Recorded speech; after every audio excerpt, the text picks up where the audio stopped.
یہ ساری گیم کو یہاں تک لانے میں انہی کا کردار ہے. تو اب وہ کسی طرح سے بھی چاہتے ہیں کہ کوئی ایسا پوائنٹ، کوئی ایسا کلیو، کوئی ایسی چیز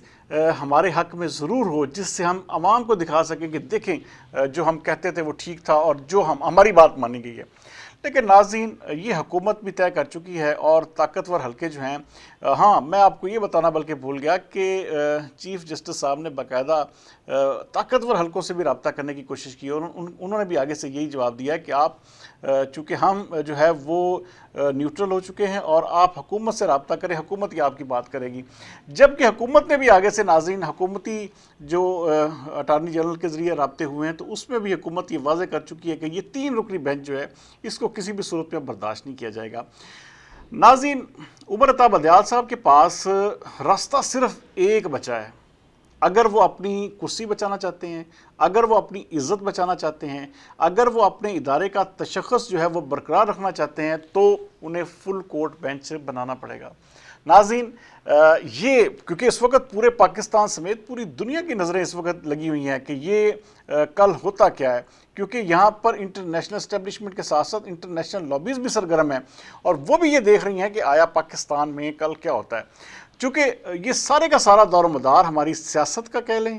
ہمارے پورے آئینی ڈھانچے کا کہہ لیں، ہمارے ایک بہت بڑے ادارے سپریم کورٹ آف پاکستان کا آپ کہہ لیں، تو تمام کا تمام دار و مدار کل ہونے والی پروسیڈنگ پر ہوگا. یا تو یہ 3 رکنی بینچ اگر ناظرین یہ آغاز کرتا ہے، کیونکہ یہ تو اب لکھا جا چکا ہے کہ یہ حکومت اس کا بائیکاٹ کرے گی اور حکومت کسی بھی صورت میں اس 3 رکنی بینچ کو نہیں چلنے دے گی.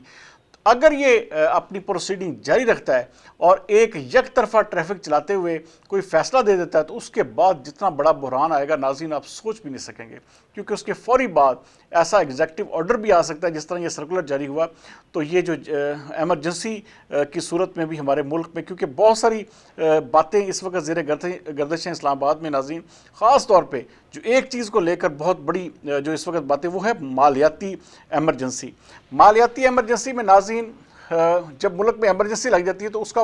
جو آئین اور قانون ہوتا ہے وہ معطل کر دیا جاتا ہے. اس کے بعد ایمرجنسی جو ہوتی ہے وہ اس میں آپ کچھ بھی عدالتیں جو ہے قسم کی مفلوج ہو جاتی ہیں. تو یہ سارا عمل بھی کل ہو سکتا ہے.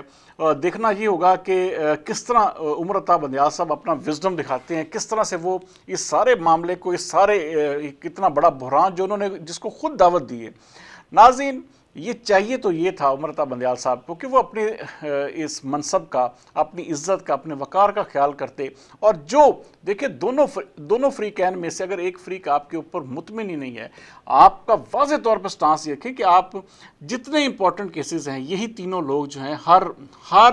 جو پی ٹی آئی کے حق میں فیصلہ گیا اور حکومت کے خلاف گیا، وہ ہر ایک بینچ میں یہ تینوں ججز شامل ہیں. اگر 3 نہیں تو یہ 2 رکنی جو ہے لازمی طور پر اس میں شامل ہوتے تھے. تو یہ چیزیں جو ہے ناظرین سب کو نظر آ رہی ہیں. تو اب یہ اسی لیے یہ سارا یہ عمر عطا بندیال صاحب کی غلطیوں کی وجہ سے یہ سارا کچھ وہ ان کو دیکھنا پڑ رہا ہے جو وہ بار بار بات کر رہے تھے. اور خاص طور پر ایک چیز اور کہ ایک جج کے اوپر وہاں پر جوڈیشل کمیشن میں ریفرنس دائر ہو چکا ہے اور اس کے باوجود وہ کہہ رہے ہیں کہ میں دکھانا چاہتا تھا جی کہ میں ان کے ساتھ ہوں. آپ بھائی کیا دکھانا چاہتے تھے؟ اس کا مطلب آپ یہ دکھانا چاہتے تھے کہ آپ کرپٹ جج کے ساتھ ہیں، آپ جو کرپشن میں لتھڑا ہوا آدمی ہے اس کو آپ ساتھ بٹھا کر یہ کس کو پیغام دے رہے تھے؟ اس کا مطلب ہے کہ آپ اپنے ادارے کو برباد کر رہے تھے. دوسری جانب آپ سب سے زیادہ ایکٹیو رول پلے کر رہے تھے قاضی فائز عیسیٰ کے حوالے سے. تو یہ ساری چیزیں جو ہیں یہ کسی سے ڈھکی چھپی نہیں ہے ناظرین، اور یہ ایک ایسا معاملہ ہے جو کہ کل پاکستان میں میک اور بریک ہونے جا رہا ہے. اور اس حوالے سے پوری پی ٹی آئی اس وقت جو ہے وہ آپ کسی بھی ان کے رہنما کا بیان دیکھ لیں تو اس وقت صرف اور صرف اس کا فوکس یہی ہے کہ جی کل ایسا ہو جائے گا، وزیر اعظم کو فارغ کر دیں گے، کابینہ فارغ ہو جائے گی. اور اس وقت جو ہے رول آف لا جو ہے وہ بہت اہمیت، حالانکہ رول آف لا تو یہ ہے کہ جب یہ 3 رکنی بینچ کے اوپر حکومت کو اعتماد ہی نہیں ہے، اور اعتماد ہو بھی کیسے کیونکہ یہ وہ ججز ہیں جو پوری دنیا کو پتہ چل چکا ہے، پورے پاکستان کو پتہ چل چکا ہے کہ یہ باعث جج ہیں اور ان کا فیصلہ، ان کی باتیں تمام تر ایک پارٹی کے حق میں ہیں. تو یہ عمر عطا بندیال صاحب جو ہیں وہ ہو سکتا ہے ہو سکتا ہے ناظرین مائنر مجھے 0.1% ابھی بھی چانس لگتا ہے کہ عمر عطا بندیال صاحب جو ہے اپنے سروس کے آخری 3 مہینوں کو برباد نہیں کریں گے اور وہ چاہیں گے کہ عزت کے ساتھ ریٹائر ہو جائیں، نہ کہ اس طرح زبردستی انہیں نکالا جائے۔ اگر وہ فل بینچ نہیں بناتے ناظرین، یہ آپ سمجھ لیں کہ نوشتہ دیوار یہ لکھا جا چکا ہے کہ عمر عطا بندیال صاحب پھر نو مور ود اس۔ کل تک کے لیے سردار امین جتوئی کو دیجیے اجازت۔ پاکستان زندہ باد۔